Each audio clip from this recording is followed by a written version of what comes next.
Hey everybody. So today we're going to talk a little about how to speak cat, how to communicate with your kitties, and what they're saying by you how they're walking, how they're moving, what they're doing with their tails. So even though our pets cannot speak using their words like people can, they still communicate with us just like humans. Sometimes with their voices, sometimes with their body language, their ears, their mouths, their tails, their eyes, and their whole body. It's really important to recognize how your cat or your animal is feeling and how you can understand them to make sure that they feel loved and confident and relaxed. I'm pretty sure he just saw his tail moving on the screen. This here is my friend Mistoffelees, Mr. Mistoffelees, or Stoffy for short. Right now he is watching his own tail on the video, which is kind of cute. He is going to be the star of my video today as we learn about cat behavior. But as you know, cats are kind of independent and it's hard to get them to do things. It's especially good when we want to make sure that we're not forcing him to do anything. So he's just going to show us a little bit of how to be a cat and how I know how he is feeling every day. So the 4 key areas that you want to watch in order to know how your cat is feeling are their ears, their eyes, their tail. He's being very expressive with his tail right now. And their body language. Right now, I can tell Stoffy is pretty relaxed and calm. He's got an open body posture. I can see his belly here. He's not moving away from me. But this tail here, this tail is kind of whipping back and forth. You can see as it's hitting my shirt.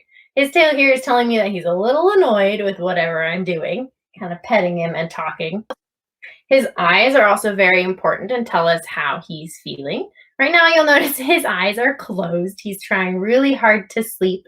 Sometimes cats' eyes can be really wide and open, like this guy, like Mr. Spots.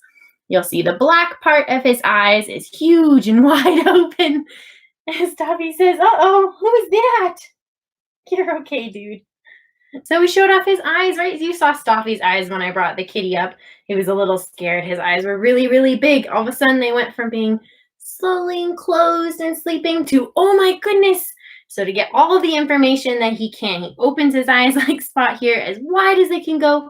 And the black part of his eyes, his pupil, dilates. It becomes really big, like you can kind of see in his eyes right now. As he becomes a little more relaxed, his eyes will go back to normal. So a normal, relaxed cat will have almond-shaped eyes, kind of like this. Their eyes will be relaxed, and they might look a little like they're smiling, like when people smile. And they'll have those almond-shaped eyes. So their ears, a little bit about their ears. Cats have 32 muscles in their ears. So their ears can move all over the place. They can move independently. They can move together. You can see Mr. Stoffy here. His ears are both pointed forwards towards this stuffed cat, right? He's very focused. He's very alert. Sometimes their ears might move downwards. We call them airplane ears.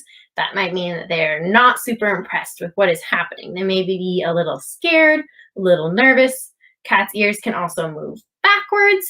And if they're flat, that is oftentimes saying that they're feeling threatened. They're scared. They might be a little angry. That's a good reason not to say hi to a cat at that moment.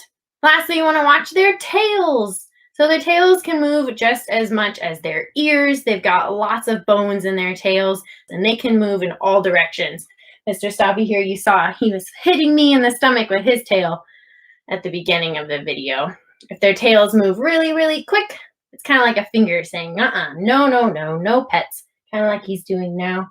If his tail is going like this in a slow wave, which it's slowly doing, it's kind of meaning that he's getting more relaxed and he's calming down. If his tail is up in a question mark, kind of like this, it would mean that he's happy, he's relaxed, he's looking forward to seeing somebody when the cat is walking around. The best way to say hi to a new cat is to offer them your hand to sniff. So I would make a little fist. I would offer it in front. Stoffy says, oh, yep, you spill like my mom. Nothing unusual. But some cats might rub their cheeks against your hand. The best place to meet a new cat and to pet them are their cheeks, their chest, and their chin. Any of those ch words, those CH words, are good places to start with a cat. Cats, just like people, are different, and so what they may like, what they may express, how they feel, might be different depending on the cat and how well you know them. Staffy here, I know him very well. He's about 15. I've had him his whole life. Good boy. And so I can tell how he's feeling. Just like that, when he yawned, he was feeling stressed, and he was letting go of some of his stress. So I could say hi to Mr. Staffy by petting his cheeks, or his chest, or his chin. Those are all good spots to meet a new cat. All right, well, I hope you enjoyed meeting Staffy and Spots here, who Staffy enjoyed meeting today. Join us next week to learn a little bit more about cat body language. Bye, everybody.